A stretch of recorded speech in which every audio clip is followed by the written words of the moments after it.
Good evening, everybody. Welcome along to another Monday night live edition of the Suffolk Non-League Show. I'm James, he is Adam, and once again, as I say, we are live across Facebook, Twitter, and YouTube for the next however long the show goes on for. Adam, how are you doing, my man? How are you? How's your week been? It's not been the best, if I'm honest. I'm absolutely shattered. But we got through it, and let's start another one, right? The show goes on. I have to admit, I've had a very tough week as well myself. Work is kind of dragging me down a little bit at the moment, but that's not important. As I said, it is Monday night, and this is what has got me through that week, just knowing I'm going to be doing this show tonight. So I'm really grateful for everyone who continues to tune in to the live show every week. But before we get too far into it, let's just have a quick word from our sponsors. A massive thank you to all of our sponsors on the Suffolk Non-League Show: Starling and Lock, Matchday Marketing, GBS, Your Shirts, and Clabber Creative. GBS are a family-run construction company in Ipswich operating nationwide with over 30 years experience, offering fire protection, diamond drilling, commercial building, health and safety, and asbestos removal. Starling and Lock, self-employed electrician in the Stowmarket and Suffolk area since 1989, offering domestic work and certificates for people buying and selling houses. An NIC/EIC member. Matchday Marketing, sports marketing and branding company, helping enhance the image and profile of grassroots and non-league clubs at a very low cost, utilising over 20 plus years in the game. Your Shirts, eye-catching, professional-looking garments for your business, team, club or organisation, with a range of printing methods to cover all individual needs. Clabber Creative is a creative agency based in Framlingham, Suffolk, offering fully managed football club websites. They are about giving your club a professional image and the ongoing support to maintain it. Links for all of these companies will be in the description below. Go and check them out and tell them that DeeJam has sent you. Also, just a very quick word from our sponsor from Clabber Creative, just to say that they have introduced a new feature on their website at the moment, which I'm going to be bringing up on the screen right now for you. It's never been... Oh, don't know what's going on there. Hello. Hello, what's going on there? We'll bring that one back in a moment, but it's never been more important to improve your marketing as a football club at this point right now. You know, we are seeing a lot of clubs, and we were talking about this before we came on air, weren't we, Adam, about the number of clubs that they've just gone a bit quiet during this period, which is kind of understandable, but it's more important now that you keep your brand and who you are as a club alive and kicking during these difficult times. And like I said, I think a few people have gone a bit quiet, haven't they? A bit radio silent. Yeah, I think we're in a difficult time. I think people probably don't know what to do as much, but I think teams where I'm seeing some success, like having some community engagement, really. There's some really good stuff going on at Woodbridge. They're doing a fundraiser at the moment. I know Debenham have got one set up, ready to go in February. Stowmarket are posting a lot of stuff about the club and like just looking back, and I don't think there's any harm on that stuff, and it just keeps everyone in touch with the club. And one of the big problems I think that you could end up facing at the moment is we could be quiet on the game front for a long time. I think you don't want that big uphill battle to get people engaged again, because I think I was probably seeing engagement at an all-time high on social media with non-league clubs. I'd agree with that.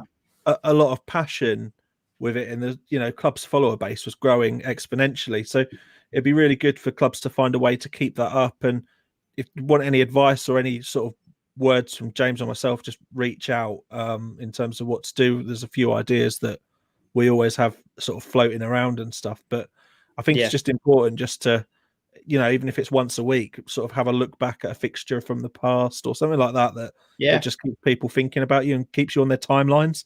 It can be on definitely. Facebook, Twitter. I know Instagram seems to actually be growing, and there's been like a few really nice pictures that I've seen this week of just like a football club in the snow and stuff like that. And it's just keeping those clubs in your mind. Relevant. There's easy ways to stay relevant. Yeah, exactly. But Clabber Creative have partnered up with Matchday Marketing, which is another sponsor of ours. And they've put together a little article, which I've put on in the chat right now. So if you're on Facebook, Twitter or YouTube, you can click on that link. go over to their website. And as I said, it's just keep a few tips and a few help, a few pointers as to what you can do to really help and boost your club at the moment, which, as I said, is vitally important if we are going to have non-league football continuing, at a consistent level as we move forward through what is probably going to be some very, very difficult months. Also, just a very quick word, just want to say a massive thank you once again, as we always do at the beginning of these shows, to all of our Patreon members. Your support is gradually bringing the part-time dream closer to reality. If you want to join these guys and becoming a Patreon member, it's a monthly amount that you can put towards the channel. It really does help, hopefully, towards the dream of one day a week working from home, doing this more frequently so we can have more shows coming to you. That is what we're ultimately aiming towards. So if you want to do it, you can put towards it from as little as £1 a month towards the channel. It would be really, really much appreciated. And we thank all of the guys on screen who have done that so far. And once again, just a massive thank you to all of our Ko-fi members who have helped transform this show onto something absolutely amazing and unique. You can go over to kofi.com/non-league nosh and put any sort of one-off donations towards the channel. And also, if you want to become a club partner as well, you can contact Adam over on Twitter and get your name added to this list. Adam, do you want to just quickly mention about our link with non-league football shop as well before we move on? Yeah, so next month's prize for the Super Six has already been decided, and we're going to have a shirt to give away, which is going to be a retro shirt from a club that is no longer in existence. That's my next clue. So it's going to be rare. It's going to be something that you just want to have your hands on, really. Yeah. In terms of where they're going. These guys sell shirts that are new with tags, used and in excellent condition. Also do the mystery boxes as well. And they've given us a discount code for 10% off any purchase you like. So get on there, support our channel, support them. It's a great new business, and it's a quality way of doing this, like jumping on the football shirt bandwagon, which has really accelerated at pace through the last few lockdowns. It seems to be the one thing that everyone wants to collect, and it's been massively pushed by Ellis Platten, who's been on our show before. He has, he has. A lot of people will know him away days, but if you want to get involved in that, as a non-league footballshop.co.uk, enter the discount code Suffolk10 in order to get 10% off the checkout. Adam, let's get a few people's hello messages up on the screen here. We've had loads of people piling in, which is absolutely amazing. Ben Moore is even in the building. Hi, lads. Ben, we're going to be talking about Ipswich a little bit later on. I would love to get your thoughts later on in the show about what's going on at Ipswich. I know Adam is dying to talk about it. I'm but we'll talk about Ipswich tonight. I bet you are, mate. Matchday Marketing, good evening, all good evening, mate. Hope you're well. Vinny, evening, Vinny. Welcome back, sir. Welcome back. We all know why he's here. Shem is here. Evening, gents. Hope you're well. Yes, we are. Like I say, I think we both had a bit of a difficult week, but we're so glad that we are here tonight and with all of you lot, just to put a smile on our faces. James Buckle is here. Hi, James. Hi, James. Hope you're well. Alex Eggleton, regular of the show. Evening, lads. Hope you're all right, mate. Glenn is in the building. Evening, gents. Alex is here. Good evening, gentlemen. Jordan, good evening. Hope you're both well. Yes, we are. We're doing all right, mate. We're doing all right. Ryan Johnson, evening, lads, as well. I hear there is a rasping on the channel tonight. Evening, lads. Evening, Daniel. Hope you're all right, mate. Hope you're keeping all right. User Fox, evening, fellas. I don't think is User Fox the first time before? First time commenter. Evening, mate. Hope you're doing all right. Ben's in the building as well. We'll bring you on in a minute, mate. We'll bring you on in a minute. Tony Stone, good evening, gents. Good evening, Tony. I hope you're doing well at the moment, mate. Jamie Sandlands, good evening. All good evening, Jamie. Addy Ellis, evening, fellas. Missed the last couple of weeks, but we're looking forward to Irv later on. Don't worry, you won't have to wait much longer. Jason, evening, chaps. Sorry I'm late. The wife had me chained to the kitchen and wouldn't unlock the padlock until I finished the cleaning. Jason, do we need to report? Do we need to make a report, Adam? I don't know. He wouldn't be moaning later on if he's chained to the bed, so just leave him to it. Yeah, what happens in your household, Jason, stays in your household, mate. Well, Connor Ellis, evening, mate. Hope you're all right. Got a few more of everyone's welcomes in. Up the Clabber says Matchday Marketing. John Williams is here. Evening, guys. Evening, John. I hope you're all right. Maverick UK. Good evening, everybody. Evening, boys. From Michael. I hope you're all right, Michael. I hope everyone in your family's doing well, mate. Keep going, buddy. Joel Windsor. Evening, gents. Don't get me more depressed, Naz. I'm not looking forward to tomorrow. Yeah, we'll talk about that later on. Evening, gents. Don't get me started on Ipswich. Oh God, I think we've don't talk about Ipswich. We've opened the can here. Maybe we shouldn't. Mark Watts. Hey guys, all the best, boys. Hope you're all right, Mark. Sean Watson. Evening, guys. Hope Ev wearing a mask. Otherwise, his screen will be soaked. Jesus Christ, Sean. We have bunk beds, says Jason. That is brilliant. Absolutely brilliant. Good day, Bruce's. Thanks, boys. Yeah, no worries at all. Should we let's just get our one bit of news out of the way. Let's just get our one talking point out of the way. And then we will move on and we'll bring Irv into the chat.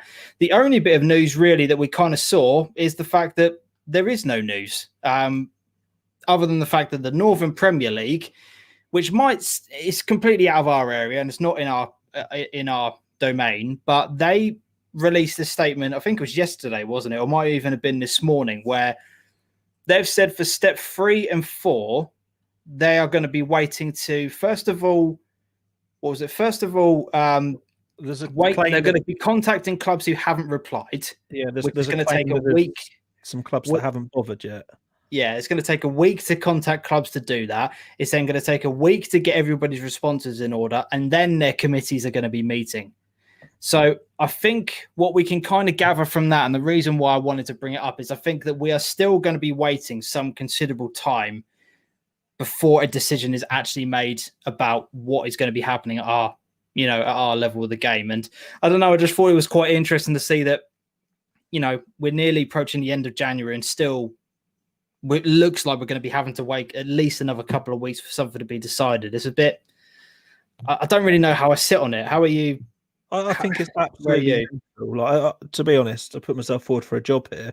Like, why can they not just use a digital survey where they get the responses instantly and send out a piece of paper with the options on?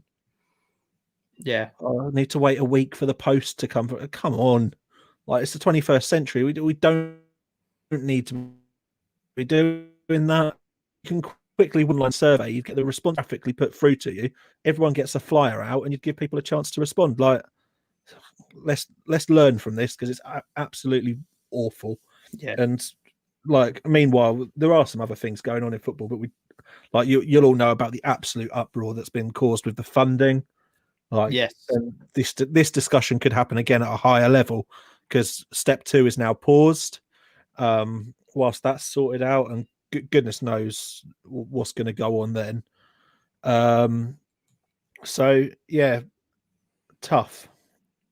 Yeah, it really is. And like I said, I think just another couple of weeks, we'll keep on top of things here. And if we do get any sort of breaking news or any talking points throughout the week, then we will, of course, be bringing it to you. But I think, to be honest, from our level of the game, I think it's been quite quiet. I don't really think there's been too much activity. Obviously, we've had the forms that we talked about last week, but I don't really think there's been a huge amount other than that, has there? It's been relatively news-free. No, as I said, like, locally, there's a few fundraisers going on that I think everyone just needs to keep their eyes to the ground on. If you can support it, give it a retweet, even if you can't put in financially, because there might be people out there that can support it. The power of sharing on social media is massively underestimated. Like, it's the one thing that helps get us an audience, and it'll help clubs raise money. The other one I wanted just to shout out was Long Melford. We've spoken about at length. Yes. Myself and James, they are making incredible progress off the field. Like, anyone that's been to Melford in the last few years will know that their whole sort of off the pitch setup was getting tired. They've got the grant and that to sort things out, and it looks like they are going into next season. They're going to have incredible facilities.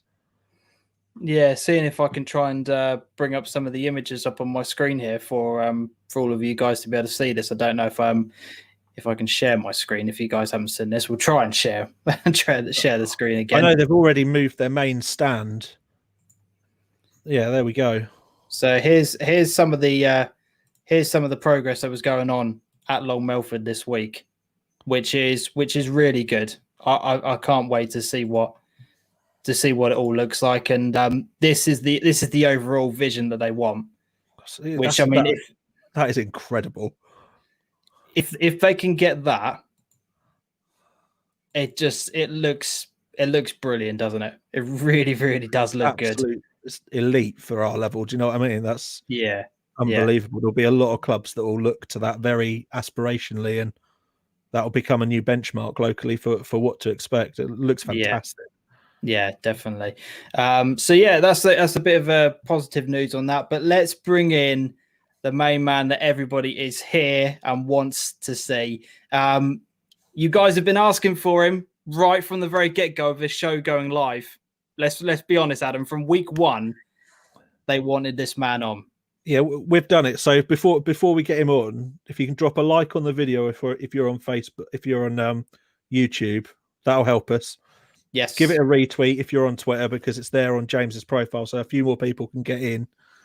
And you are welcome to join us on the show tonight to ask questions. This is everyone's show. Yeah, definitely. Let's get involved with Irv and give him a bit of stick by the sounds of things. There we go. The main man is in the building. He's figured out how to work technology tonight. Irv, how are you doing, man? Evening, everyone. You all right, mate? Probably, I said, easily, hands down, the most requested guest we've ever had on this show. People want you on, and people just want to hear your thoughts and opinions and just, what you've got to say. Why do you think that's the case? First of all, why do you think people are so keen for you to come on? Because I don't know. I'm not afraid to have a say on things. I'm not afraid to have an opinion. I'll even have an opinion on how clubs are run. Yeah. I used to be a secretary for a club, Right. Ipswich Postals, years ago, and so I've been involved in football for years at all aspects. Yeah. So people know me from helping run Postals. When my boys were playing, I was helping out there with them when they were playing for Ipswich Lions as well. And Right. it just goes back years. My involvement in football just goes back years. So, whilst everyone is absolutely, look at some of these comments. This is absolutely brilliant. I bet he doesn't have his trousers on. This is the smartest. I haven't got. I have got. That is the classic office look if you've ever seen it. That is absolutely brilliant. Absolutely brilliant. This is going out. This is my night out. Absolutely brilliant. Absolutely brilliant. That's brilliant. There you go. That from Jason. This is better than Babe Station. Absolutely. I've even done me hair, look. I'll tell you what, I'm getting very close to that point nowadays. Hence James, why I wear a hat. yours needs to go. Yours has got to go. Not dazzle everyone, though. So, quick question on this. Quick question on this one. Do you think it should go? Do you think it's time for it to go? You're too young for it to go. You're too young. See, Adam's been calling for it to go for years, haven't you? You've been saying I need to get rid of it. He's got a 5 head. He hasn't got a 4 head anymore. It's receded so bad. He used to have so much more hair when I first knew him. That's brilliant. It's because he's been drunk with every one of us at some point after a game, is what Paul Granger has said on there. He always stays after the game, even if he sends players off, says Alex. That's just classic Irv, absolutely class. He's off to Hollywood. Is that a Suffolk FA tie on Irv? What have you got there? He's got Captain Morgan's out as well. Brilliant, absolutely brilliant. Is that a Suffolk FA tie? Says Yes. Dan. Yes. Brilliant. Represent. Absolutely brilliant. Give up the hair, James, mate. It's going. Save yourself before it's too late.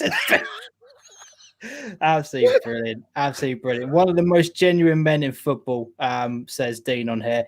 I think me and you met maybe, actually probably face to face. I think it was a couple of years ago. It might have been Hawley. I think was the first game. Hawley. Yeah. And I just remember you walking around the pitch with just this smile on your face, and no matter what decisions were going on, no matter who was screaming at you, you were just smiling. And I was just like, who is this guy? Like, like if that was me as a player, I don't know how I'd react to that, but you just got this football. My philosophy on football is that football is there to be enjoyed, and no one is ever going to spoil it for me. I go out. I love that. When my day doesn't start on the day, my preparation for the game doesn't start on the day of the game. It starts when I get the appointment.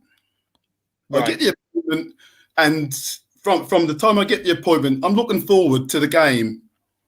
And it doesn't matter it doesn't matter if I've had a beef with a club in the past. Because if I've had a beef with a club in the past, that's in the past. Yeah. If I have a beef with a player, that's in the past.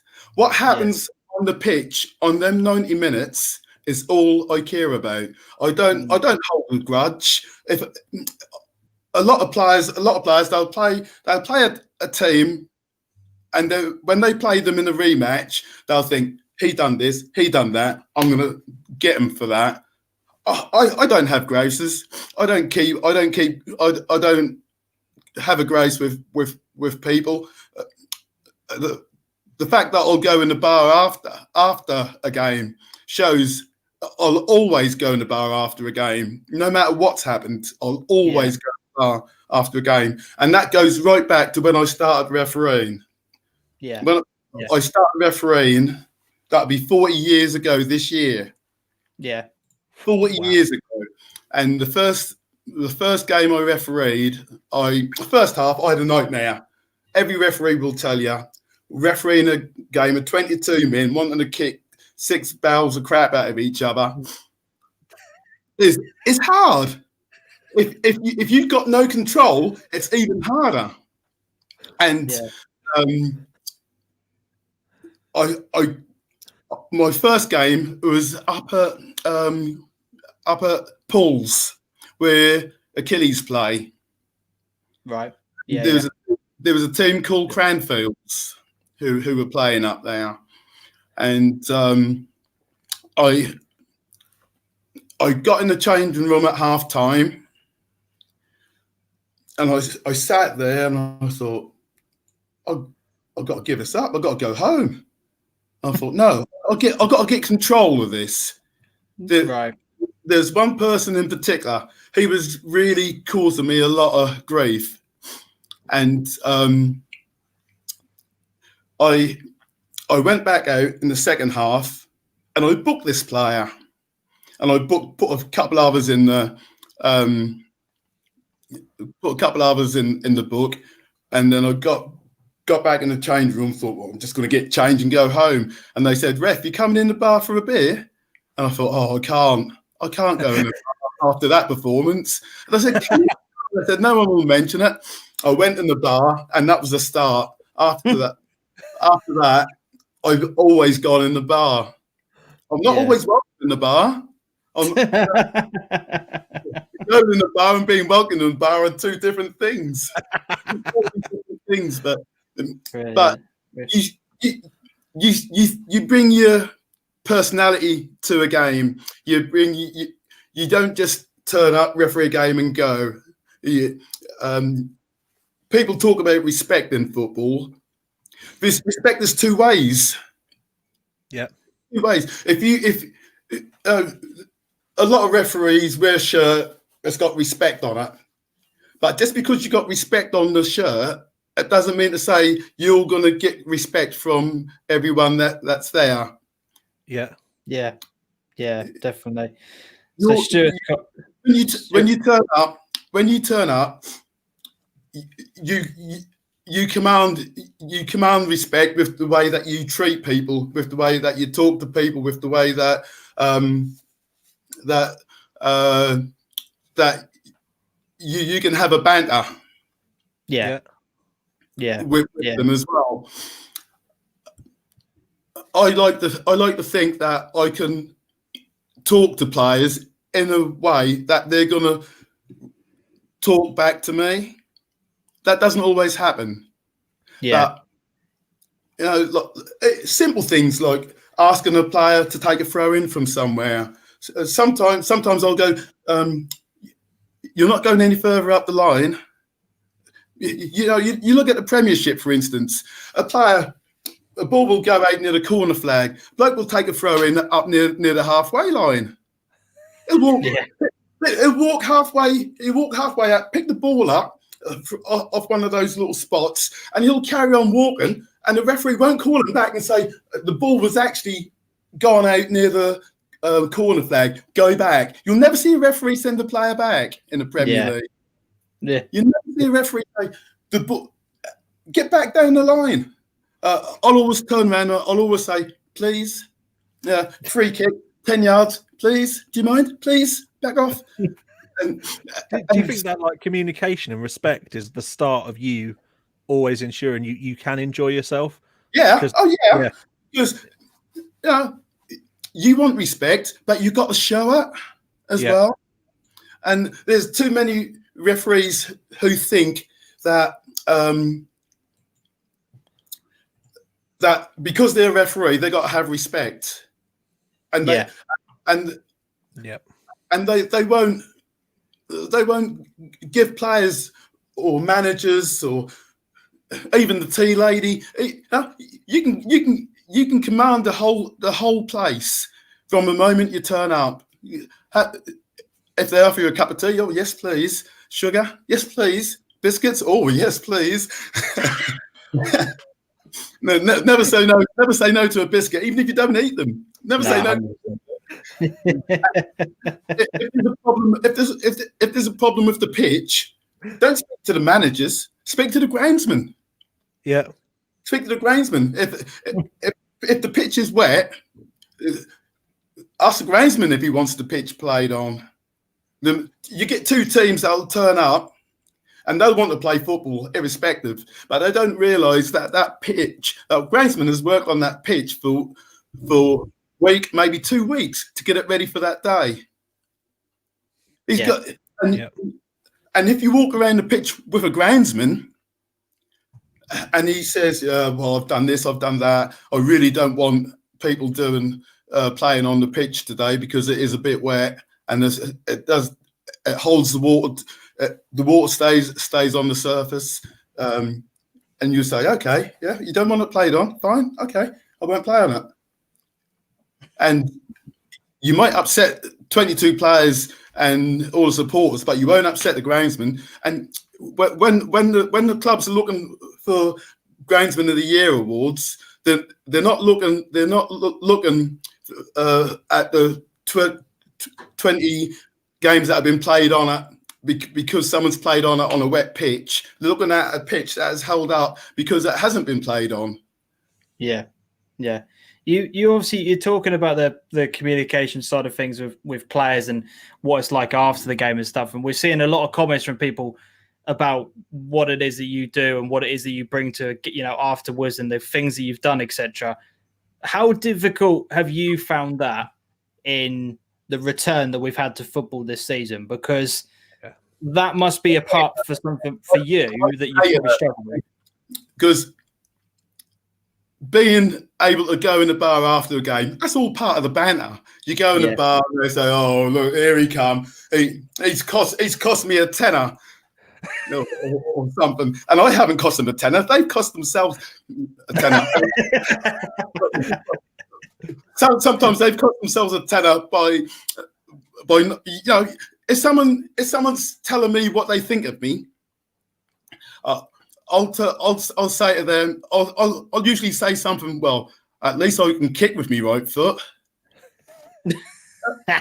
or if someone's constantly rabbing off in my ear, then he'll miss a shot, and I'll go past him. I'll say, even I could have tucked that one away.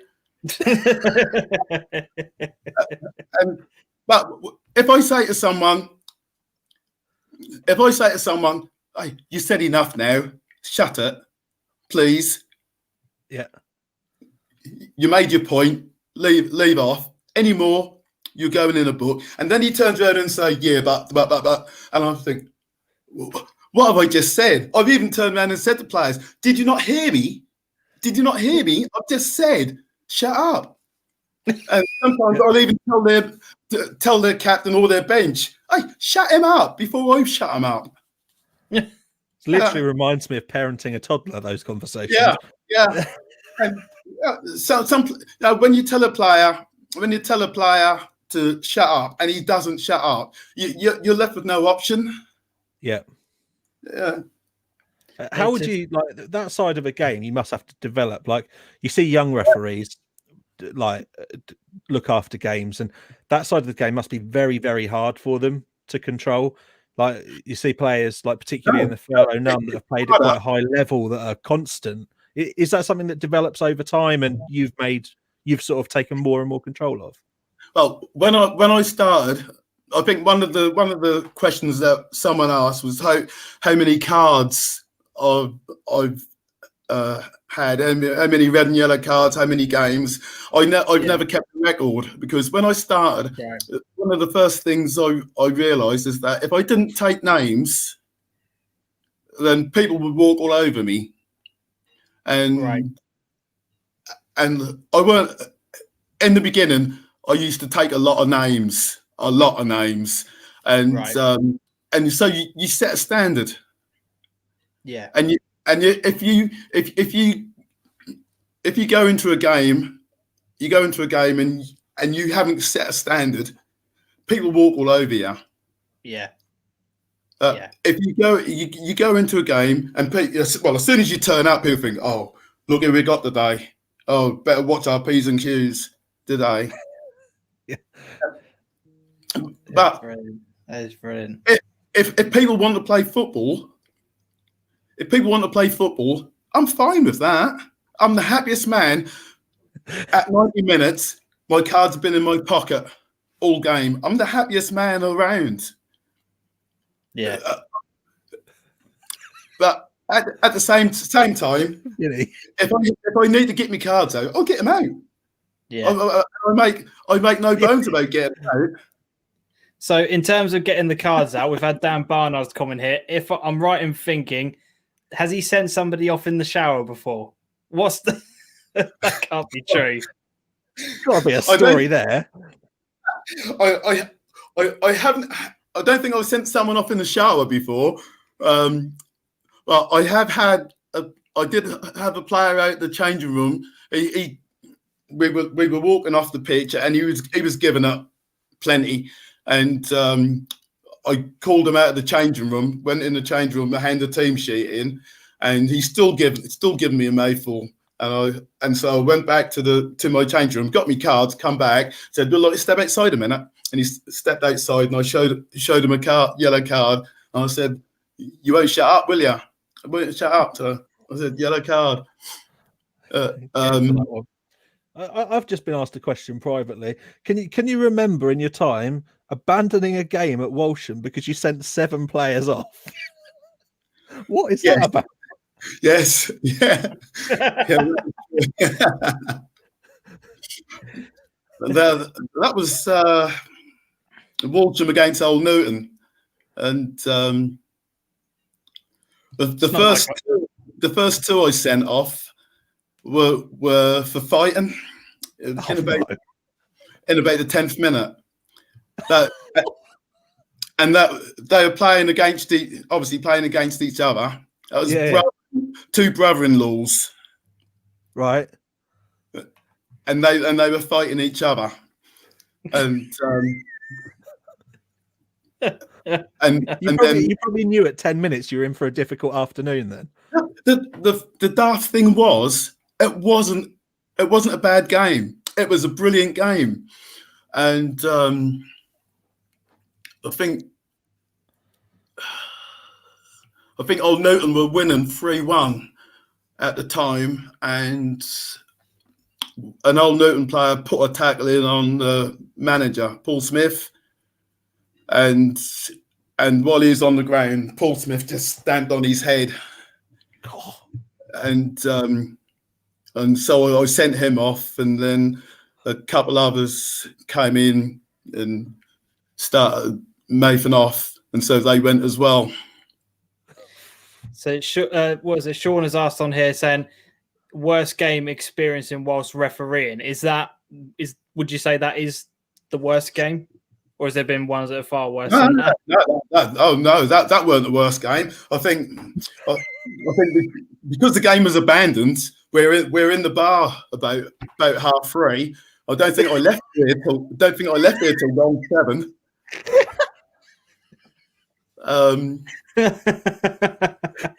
Worst game experience.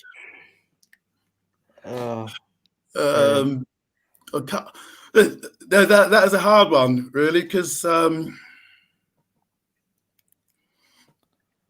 cool. I don't have worst game scenarios. I really don't have worst game scenarios because we'll come back to that one. To that one. Shem has asked, who is a better ref, him or Morsey? Well, sorry. Morsey always takes second place. There you go. Dean, James, Adam, you can see why we wanted Irv. 100% can. 100% can. Now we know why. It's ridiculous. From Alex and there. Before we get into the questions that we've had on Twitter, because we've had a lot on there, just take us back a little bit.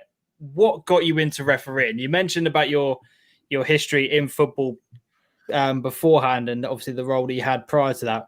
What made you want to become a referee? Because it's not really the one that kind of jumps up straight away when you're a kid thinking, oh yeah, do you know what? That's what I want to be when I grow up. Well, the funny thing is, even when I was at school, I used to help referee games, and I never thought of it as a career path. And I started playing. I soon realised I weren't any good. And I think that helped me to push me into refereeing. Really, I started doing.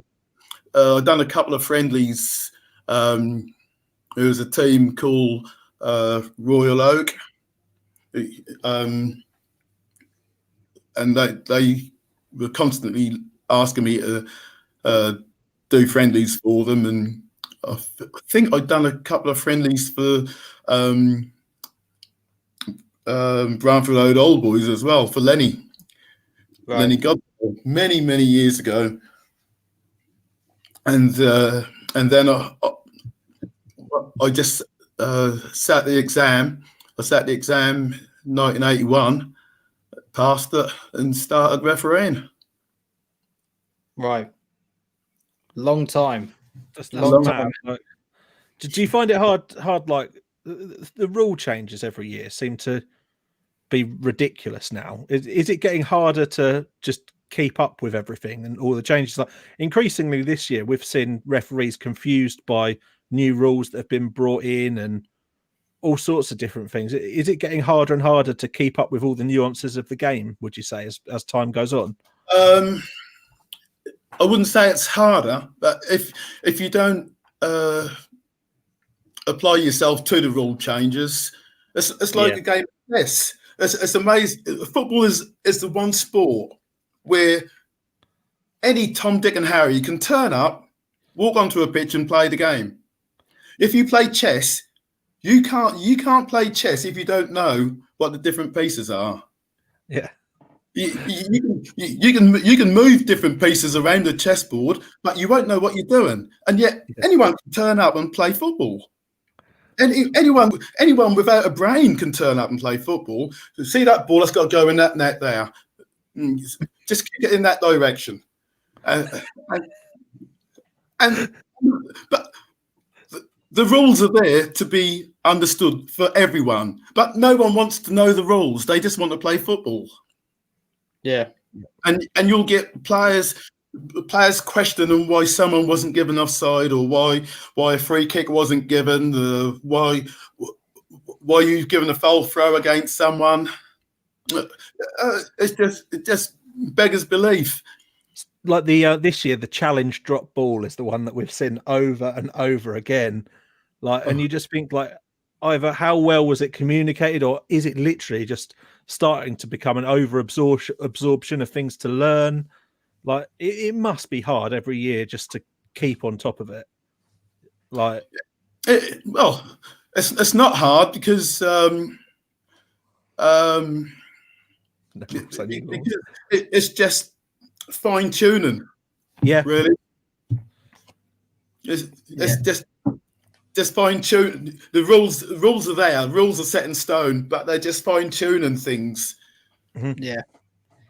So when you were obviously you mentioned obviously how long you've kind of been doing this for. What's the kind of the highest level that you've gone to, and sort of referee? What's been your biggest match that you can remember taking control of? The biggest game is always the last one. Steve Pab. I was on a furlough nun for about 7-8 years, and when you're on a furlough nun, you get lines in the early rounds of the FA Cup, the FA Vars. It's occasionally even the FA. Well, not so much now. The FA Trophy. I think I had one game in the FA Trophy. I had a game at Kings Lynn. Kings Lynn were playing Northwich Victoria in the FA Vars. I think it was the last 16, and I think they beat them 1-0. And that was played. That's played in front of about 1,100 fans, and I'd say that 1,055 of them were Kings Lynn supporters. Does that change the pressure on your performance, and do you become acutely more aware of everything when there's that many more people in the ground? I'd never had a game with that amount of people before. Yeah, and I didn't feel any pressure. I didn't feel any pressure because you're just concentrating on the game. Yeah, but you do become aware of sending players. You do become aware of making a decision that the home side don't agree with. Yeah, they let you know. They let you know. At those crowd levels, it's going to be noisy, isn't it? Yeah. Great stories, and this is why we love him. Such a character, says Billy on here. Last season, senior reserve county cup final was a big one, Irv, says Jamie. Yeah. Yes. That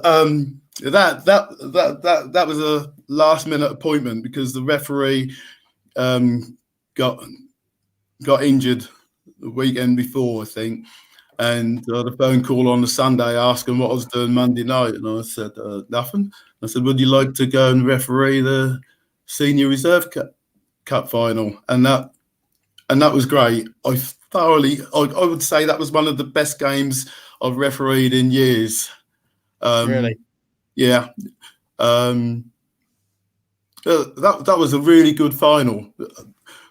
Beckles I think we're the better team in the first half, but Woodbridge were the better team in the second half, and Woodbridge won it.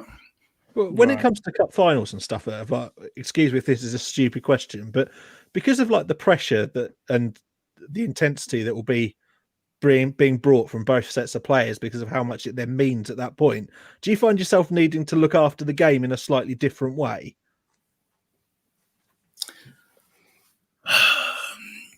No. The game.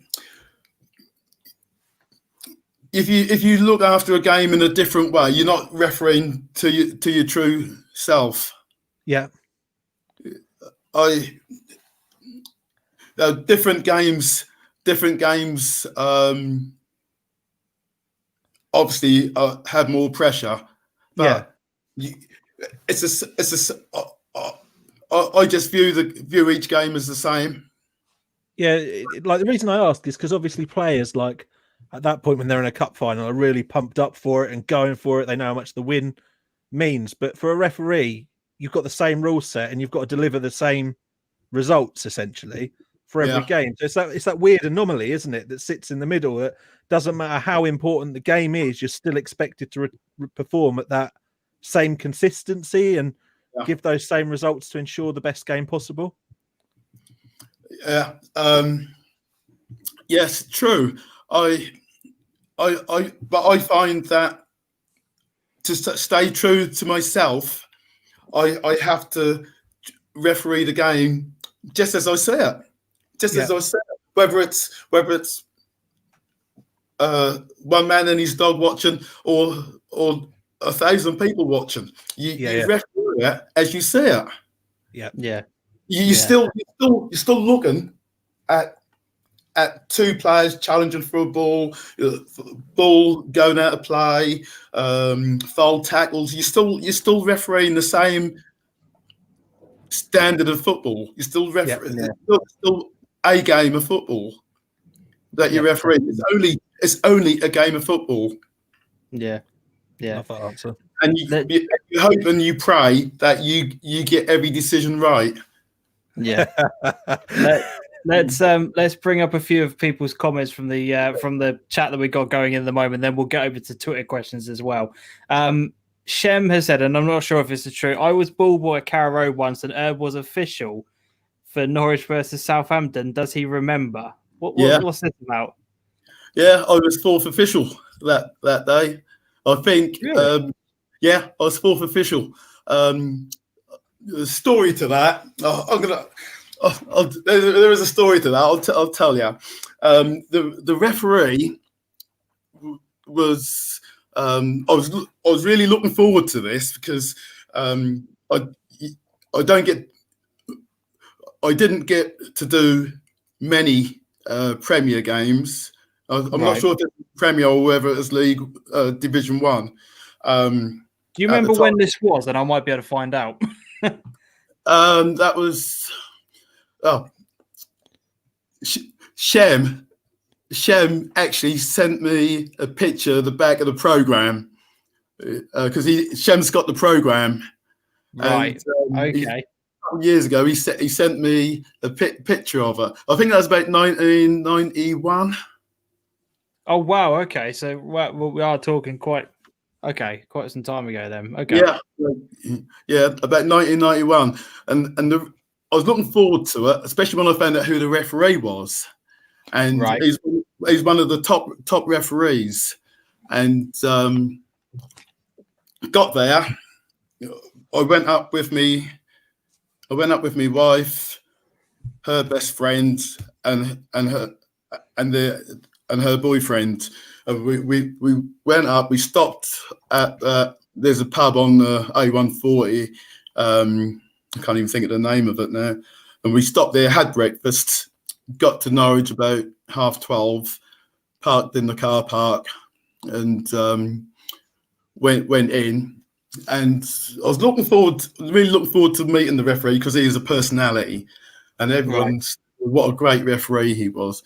And he had no time. He had no time for the officials. That was all about him. And he had a stinker of a game. And at the end of the game, Dave Speedy literally chased them down a tunnel, calling them all the names under the sun. And before the game, he said, "I'm first in the shower after the game," and yeah, not a problem with that. And he come off the pitch. Like I say, Dave Speedy literally chased them down the tunnel, calling them all the names under the sun. He's gone in, got changed. Didn't see him again because he was off to talk to the press. That was Keith Hackett. Name rings a bell. Yeah. And I was so disappointed.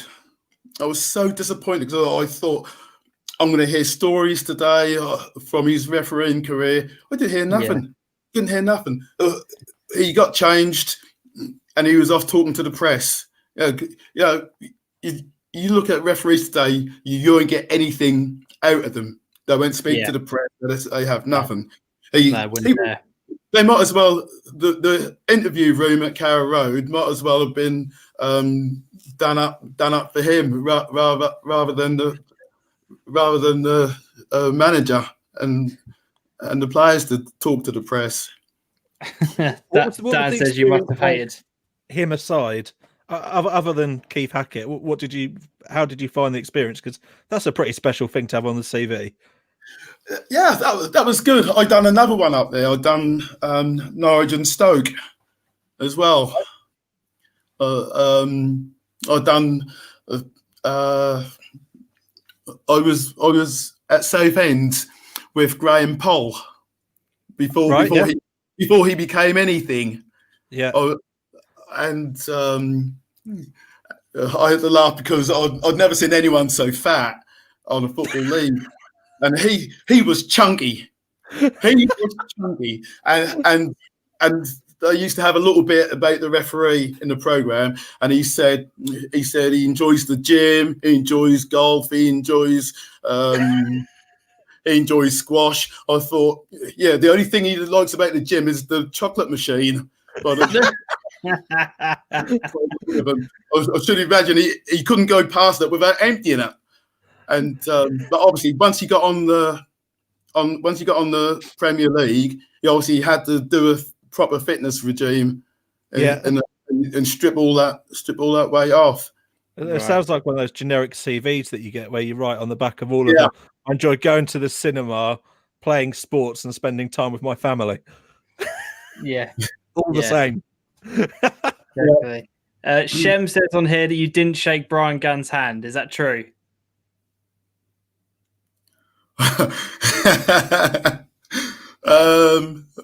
Quite possibly. I don't know. I honestly can't really remember. I probably wouldn't have shaken any Norwich player's hand. That was brilliant on there. This keeps coming up in the chat. I have no idea what it is about, so apologies if I don't know what's involved with this.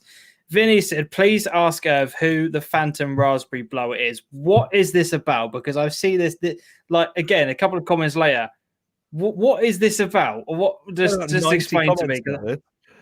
Yeah, there's so many. Elvin King done a story in the Star. Naming me, Jamie Sandilands, who I think is the Raspberry Blower, along with Sean Watson, right, Kristen Appleford. They know who the Phantom Raspberry Blower is. It isn't me. I was expecting something in the post today. But I was expecting Sean Watson to drop round the Cape, but it hasn't turned up. So the Phantom Raspberry Blower of old London town isn't me. There's obviously some sort of backstory to this. So you're gonna is it? So what is it? Or is it too long? Originate? Well, I was at a game years and years ago, and someone was rasping at the game, and they reckon it was me. I've never rasped anyone. Literally just trying to stitch you up then. Brilliant. Wesley asks on here, what do you think about the quality of Football League referees these days? Very poor. Football League referees are dire. Premier League, we used to have proper good referees in the Premier League, and the standard with the technology. I just find the Premier League. I'm just screaming at the telly all the time. I spend 90 minutes watching a game, screaming at them for. You got even the linesmen. They're afraid. If you watch the Premier League, the linesman won't flag until the referee's made a decision. They'll have something happen right in front of them. They won't flag it. But do you think VAR is like massively like VAR? VAR's wrecked that, don't even start me on VAR. Oh my god! Don't start me on VAR. Oh dear. Because there isn't really much independent decision making now. No. So it's just if it's wrong, someone else will do it. If you get a decision that's wrong, they might as well they should give each club 3 challenges, because some of these decisions that are happening, they're just crazy. They're just absolutely crazy. You can't even begin to understand why a referee hasn't given a decision on some things, and yet get into the box, a 5 mile per hour wind come along, player fall over, he's put into the spot, especially if it's Man United. So, like, having done this job for 40 years, how do you stand on these? An offside is an offside, right? Oh, dear, don't get me started. Let's talk about the shoelace offside rule, where the very, very smallest fraction. Like, are you in the camp of an offside is an offside? If you're any further forward than your opponent, then it's got to be given regardless, and that's what VAR is doing. Or we at this level, we don't have technology. No, not at all. And it's down to what the linesman's position and his interpretation at that particular moment. I always say to my captains before a game, if a ball is screaming in, hello Ed.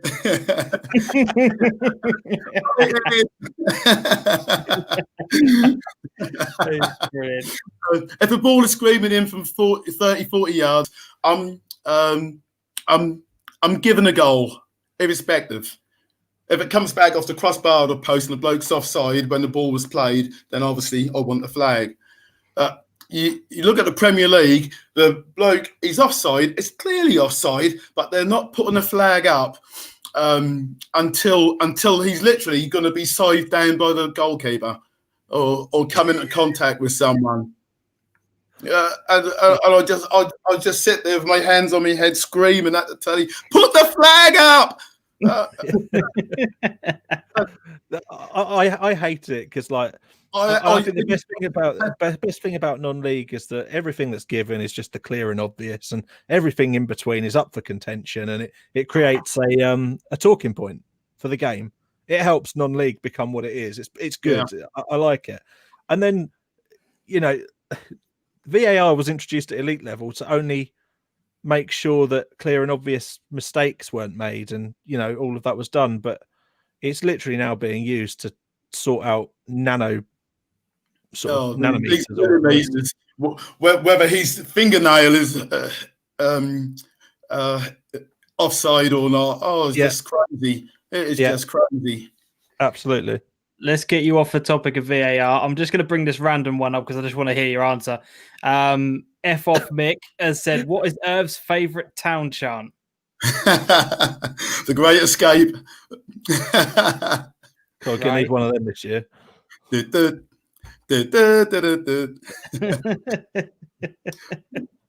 If you look at my Twitter, and there's a picture of my flags on there. Right. Yeah. On my Twitter, I've got two flags. I took them down the football ground, down the Playford Road, when I had them printed. And so I thought I'll just hang them up on the fence outside the football ground, take a picture, take them down, and go. I got there, went to hang them up, and the security guard said, "You can't put that up there." I said, "Why not? I just want to take a picture of it." He said, "You'll have to go inside and ask permission first." And I thought, "I ain't got time. I'm at work." And he said, "You can't just put them up there. You have to go inside and ask permission."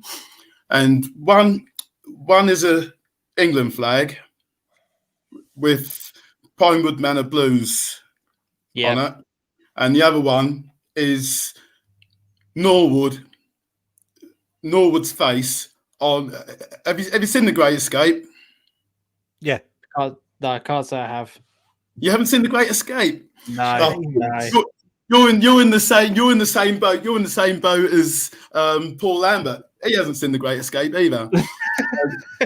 and being Scottish, he obviously he doesn't understand. It doesn't understand it. And anyway, I went in to the office, and they said, "Oh, you'll have to wait a minute. We'll have to get someone out." And it was Paul Lambert. He came out, and all these training staff as well. They all came out to look at the flags, and he said, "Why?" He said, "Why the Great Escape?" And I said, "Well, we got to get out of this division." I said, "We got to escape out of this division."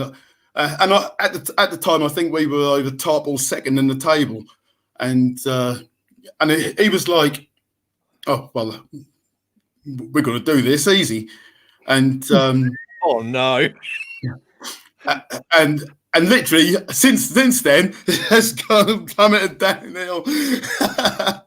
and I said to him, I said, have you not seen The Great Escape? And he said, "No." He said, "Is it a film or something?" I said, "Yeah." I said, "Watch the film and listen to the music. It's a great film. It is." I can't believe you haven't seen it, James. It's not been one I've ever. No one's ever spoiled it for me or shown it. I've never watched it. You need to go and watch it. Get it. Get the DVD. Ben has asked on here, have you ever done any Ipswich games? Talking about Norwich a moment ago. So have you done any Ipswich ones? Yeah. I was fourth official Ipswich against Sunderland. There was another one. I can't think of what the other one was. I've done this Ipswich against Sunderland. I think that was a 1-1 draw. So what was that like then? For you as a massive Ipswich fan, what was that experience like? That was great because I think Ipswich. I can't remember if Ipswich must have been League One at the time, not League One, well League Two, whatever it was, and that was great to be at Portman Road. Yeah, it's good to be a big club. Is that what you're saying, Irv? Yeah, that was good. Yeah. I've also done Colchester and Southend as well. When Colchester played at Layer Road. Yeah. What a place that was. But I think I prefer Layer Road to where they play now. Yeah, they should get a fan base there, couldn't they? Should never remove. No, it's a shell. It's horrible. The ground where they are now is so open. So soulless. Yeah. At least Layer Road had a feel. It had a vibrant atmosphere. Christian, just to say, the link has been posted into the chat. If you want to come on and share any stories, anybody is more than welcome to come on the show. I have posted it in there. If you want we'd love to start getting some people involved. Yeah, definitely. Next week. Let's start asking some of the Twitter questions, because we've had quite a few on there. Jamie says, well, what was it like meeting Sir Bobby Robson as a young lad? First of all, let's answer that. That was quite an experience, really, because what happened that day, I just wandered down because Ipswich used to play and train at Portman Road, and Right. me and my brother wandered down there. Bob Robson hadn't been in the job long, week maybe a couple of days even, and we wandered down there, and there was a film crew, and they said Bobby Robson's on his way. They said, if you'd like to meet him, stay here, and you can get his autograph. And he drove into the main office, and when he parked his car, me and my brother ran around and said, "Can we have your autograph?" And they filmed it. And when Bobby Robson died, I was speaking. I went down the ground, and the BBC were filming outside by the statue, and Stuart Gerald was doing the 6 o'clock news. From there, and he'd been live, and then he come off, and he's standing there, and he just said to me, he said, "What was your memory of Bobby Robson?" And I started telling him about how I'd met him. I said, BBC were doing a program on Bobby Robson when he first started. I hadn't seen it. I'd never seen the program, and I told him about it, and I said I was just a young lad and I met Bobby, and then after that, with my work, I used to get telegrams from the FA, and I used to deliver them to his house, and I used to deliver occasionally I'd deliver his post as well, and I said I'd see him in the town, and I knew him, and we'd speak, just a normal conversation, and he was just such a likable guy, because he always had time for people. He always he would always have something to say to people. He'd stop and say hello, and I think if he'd been at a big club, he wouldn't have had that. That probably being at a bigger club would have changed him. Yeah, he wouldn't have been. He would have been a personality, but he would have been a personality that you wouldn't have been able to communicate with. But being at Ipswich, he was at a place where people see you and they just talk. They just talk. They just say hello. Just talk. Yeah, definitely. Yep. Let's get some Twitter questions in.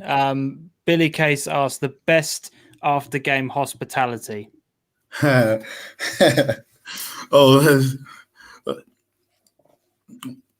He did give a few options on there, but I'm kind of opening it up to more than just the 4 clubs that he's tagged. There are more. There's plenty of places. Henley have always done a lovely meal. Yeah. They've always done a lovely meal. Bramford United used to do a lovely meal when Mrs. Askew used to do the chilies and the bolognese over there. Finny, if you don't say Bombvale, you're banned from the bar.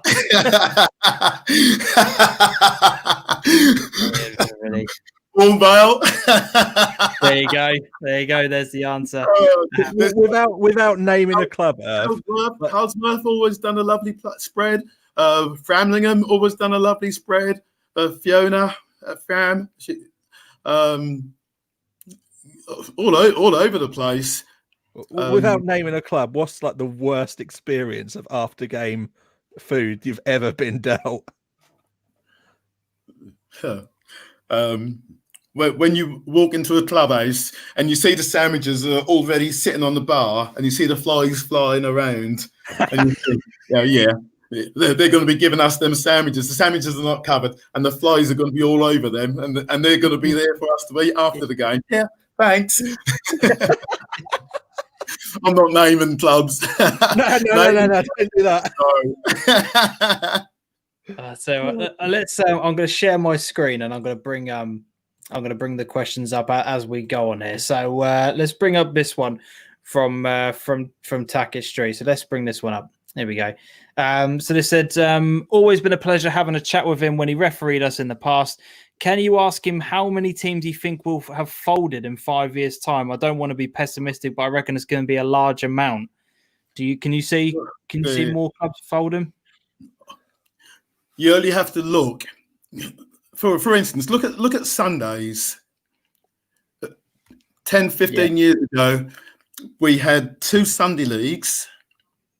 One league had 13 divisions, I think, maybe even more than that. And another one, the Licensed Trade League had about 6 divisions.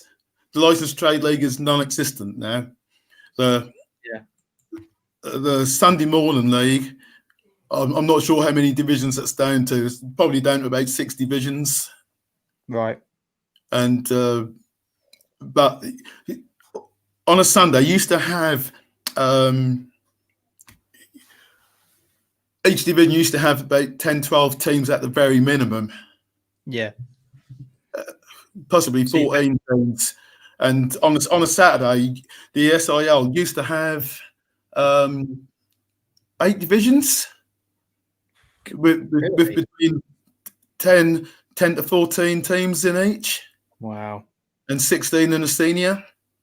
And now it's down to 4 divisions, 3 intermediates and the senior. Right. Adam, that's settled. We need to create a team. Pardon? It's settled. Me and Adam need to create a team, then. We need to start getting these numbers back up. Yeah. It shows, though, the pressures that are involved in running clubs at low level, doesn't it? Yeah. Massive. And, it's not cheap either. You're running the side. You haven't just got the your affiliation fees to think about. You've got the match day fees. You got the cleaning of the kit. So teams are looking for sponsorship. They're looking for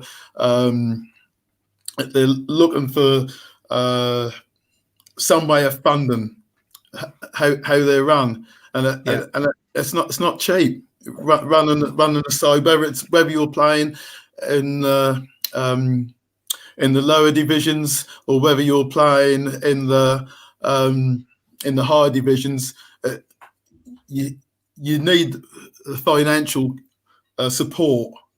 You can't just have it from the players paying a £5 each, because that just don't cover it nowadays. That's it. Lee asks, does he wear his postman shorts 12 months of the year? Yeah, of course. Yeah, look, that's why they're on now. Of course. Absolutely brilliant. Henley Athletic, how many clubhouse post-match meals does he deem acceptable? Every single one. Get them all down, yeah. Brilliant. With Dean Cooper, who says, what is the best match you've ever had the pleasure of being in the middle for? We've already asked that. And who is your all-time best player you have witnessed in local football? Ooh, what a question. Wow, that is a question. I'm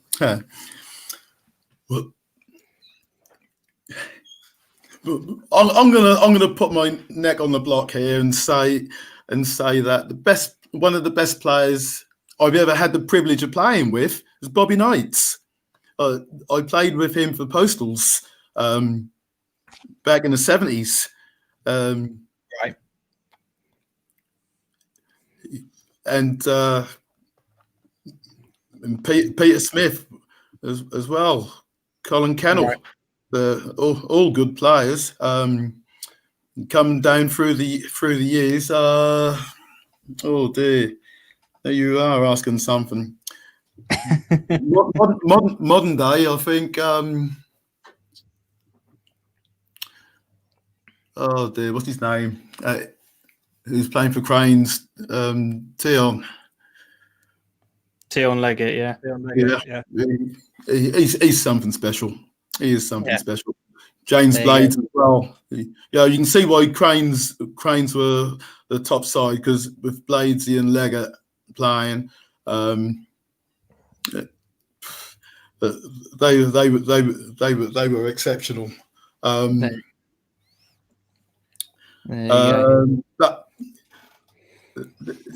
over the years, it's just been so many, because you see players on the furlough now and other teams, and some of them you only see them for 90 minutes in a season, and some of the skills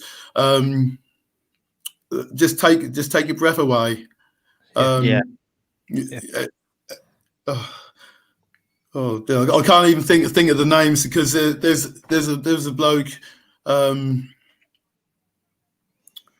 There's a bloke over Barry Way. I never knew his name, and he was always exceptional. Always exceptional. No. So Sean Watson said, "Is it true he once booked someone for blowing the raspberry at him?"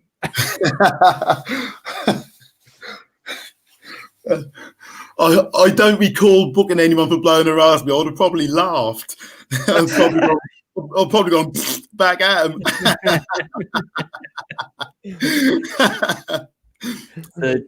Dan Barnard asked, why does he always turn up 15 minutes before the game when he has an easy post round? The post round isn't that easy, Dan. If only. This season, there's no need to turn up any earlier, because you can't go into the changing room and get changed. There's no need to turn up any earlier. How hard have you found, like, just not having games on? Like, football's obviously been such a massive part of your life for so long. How hard has this last, should we call it, year been, with no footballing consistency? Well, I disappeared for supposedly 3 months, so I would have missed the end of the last season anyway. I thought I'll get a holiday in. I thought I'll go away, see Australia and Asia for 12 weeks, and I thought, well, I don't want to miss the football season. But I thought, nah, do it. And as soon as I went away, everywhere went in the lockdown. As soon as I landed in Australia, Irvin's here. Lock it down. What happened with your holiday then? Get all the females off the street. Irvin's here. Lock it down. Were you able to stay and have the rest of your holiday, or did you have to come back? No, I had to come back. I went to Vietnam, because my daughter was going to be traveling through Vietnam, so I went and met her for a week, and then I come back to Australia, and I've been back to Australia about 3 or 4 days, and locked down. Because I come back to Australia on the Saturday, and it was going to be the Formula One on the Sunday, and in Melbourne. I thought, I'm tempted to motor down to Melbourne, get a flight down to Melbourne for the Formula One, but they cancelled it. And then a few days later, they put everyone into lockdown. I had a tour booked all the way up the east coast of Australia, and then I was going to go on to Asia, so Singapore, Hong Kong, Bali, Kuala Lumpur, Singapore, and I was going to be away for 12 weeks, but I was back in 6. I was pissed off because my week away in Butlins was cancelled. That gives us some perspective. So we got Matt Hazelton. He says the legend Mo Farah in the bar at Stanton. I had a couple of comments running on this, but brilliant. I think that's all we wanted to see on that one. Got the Mobot on there as well. Adrian Norman says, how many snacks can he bring to the game and smile throughout 90 minutes with the abuse he has to put up with? He's a top bloke. and Postman Fla. Cheers. I mean, the first part on there, how many snacks can you bring to a game? Well, you got your kit bag. You just put a few snacks in there to keep you going during the game. Few jelly babies, packet of biscuits. It's amazing the amount of places they'll give you a cup of tea, but they won't give you any biscuits. So I'll put a packet of biscuits in the bag. So I've got a biscuit. Don't give me tea. Just on the top of your Australia thing, Vinny says, "Did you wear your postal uniform in Australia?" No, I didn't take it with me. I didn't make any deliveries in Australia either. Let's get another question on here. I think we've already answered this one on here about obviously the Phantom Raspberry one on there. Stuart H asks, why did you show me a yellow card, consult with your opposition's players, and then change it to a red card last season in a Vets game? What's that? What's that? Oh, no. He knows why he got a red card. I didn't need to consult with anyone else. I hope he's well. I do. Yeah. Absolutely brilliant. He knows why he got a red card. Jamie says on here, do you still have your pre-match superstition of eating/drinking something raspberry? I've never eaten, drunk anything raspberry. Except for a raspberry drink. Absolutely brilliant on there. We had loads of questions on here from absolutely brilliant. I do want to go back to that point on here that I can't remember who was, we literally just said on there. Adrian Norman's one on there. Smiling throughout the 90 minutes with the abuse you get. Do you think that some people ever kind of cross the line with what you're doing? Yeah. When you're cautioning a player for dissent or for following or dismissing someone for following abusive, they'll turn around and say, "Oh, it's banter." Right. It might be banter for them, but it's not always going to be banter for yourself. There's how it's received. Yeah. Every referee's got his own tolerance level. That's what we're hearing now, isn't it? Time and again. Yeah, every referee. Yeah, you can't have it set in stone. Yeah. About how much abuse a referee's got to take. You can't have it because one man's